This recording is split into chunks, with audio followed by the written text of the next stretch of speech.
In the 5 areas that came up most frequently as part of this plan, there were a number of good ideas. We heard about, in public safety, about moving the sheriff's office here to Live Oak.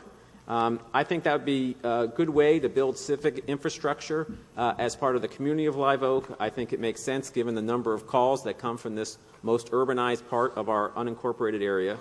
But I also heard very clearly from the community that this is not an area where the redevelopment agency is going to go it alone. We're going to need to partner with the sheriff's office and identify other resources, so it's not just the community of Live Oak and Soquel that's paying for this project that will benefit the entire county, but that we pay for our fair share.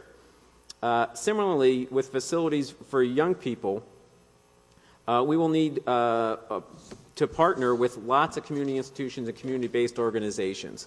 It was very interesting to me as we did workshops with teenagers. We did 4 workshops involving 100 teenagers to find out what they wanted. The teenagers were interested in a variety of activities, not all located in one place, and all the adults were interested in having everything in one place. Maybe that's not surprising. It certainly wasn't surprising to me, the parent of a 15-year-old and 11-year-old, but it was an interesting dichotomy. In the area of economic vitality, there's a lot of work that still needs to be done. Our board has held 2 study sessions to think about what kind of direction we'd like to give towards the development of our economic development plan. And one thing that's very clear to me is that we both have to improve our tax base here to fund the good things that we want to do as part of county government. But we also need to make sure that we have diverse job opportunities, good quality jobs for the people who live here. That makes a stronger community not only economically but just in terms of the strength of the community. In terms of housing, there was a lot of support for a mix of affordable housing throughout Live Oak and Soquel, and there was especially strong support for helping those folks in mobile homes. And their mobile home residents are constantly under attack from lots of different forces. And there are ways that we, as our community, can support mobile home residents. And we've been creative in the past, and we will need to be continually to be creative in the future if we want to support this very large part of our population here in Live Oak and Soquel. One of the things that impressed me also about this process is that for all the investment that's been made in roads here in Live Oak and Soquel, people made a special distinction as part of this community planning process to talk about safe routes for biking and walking.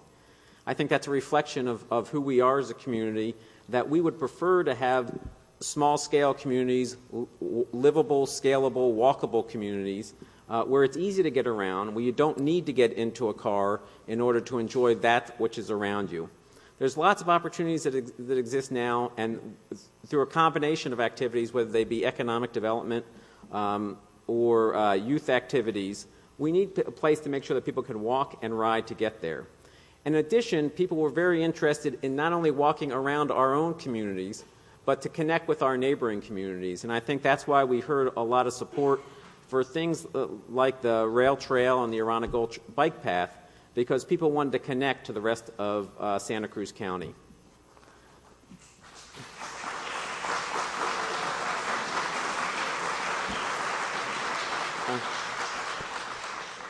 Lastly, we are always going to make a lot of investments in infrastructure here in Live Oak and Soquel.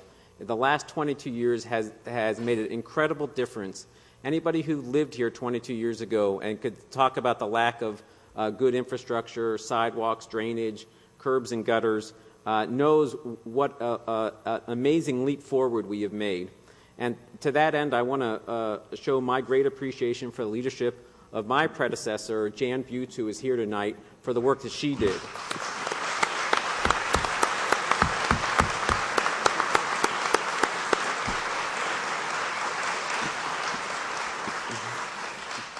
Jan has a deep commitment to this community, and we wouldn't be where we are tonight without her leadership, and I really appreciate it, and I appreciate it more every day that I sit in the office.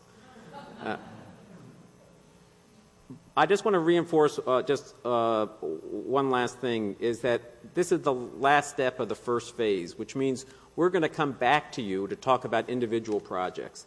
The kind of project that you suggest here tonight, that you have suggested as part of this community process, is really we're going to take, and then if we want to talk about facilities for young people, or the sheriff's center, or a park, or a bicycle trail, we're going to have a community meeting. You're going to be involved in this process. We need you to stay engaged if you want to make sure that we're spending your tax dollars the way that you want. And I hope that when you get the notice in the mail, or you get an email, or you hear about it in the newspaper, radio, or TV, that you'll come out and be part of those meetings. We need your help. County government will be better for it. Lastly, I'll just say that in order to do the engaged process that we did and involve the hundreds of community members that we did, you can't do that unless you have an agency that's deeply committed to this as an ongoing part of their work. And our County Redevelopment Agency has a 22-year history of working very closely with the neighborhoods that it serves. And they have been very interested in being creative about how to reach people, and willing to try all sorts of new ways to engage the public. We created a website.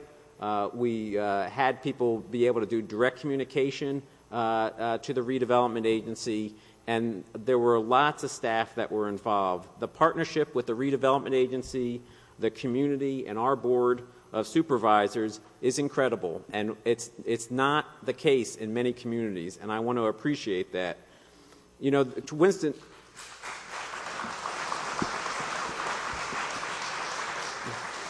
Winston Churchill once said that never has so much been done for so many by so few, and that's our redevelopment agency. And I want to especially recognize Betsy Lindbergh, the director of our redevelopment agency, Cheryl Bailey,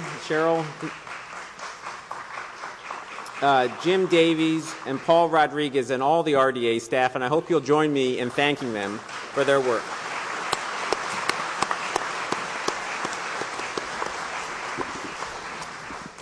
Thanks for listening to me, and now I'll turn it back to the chair.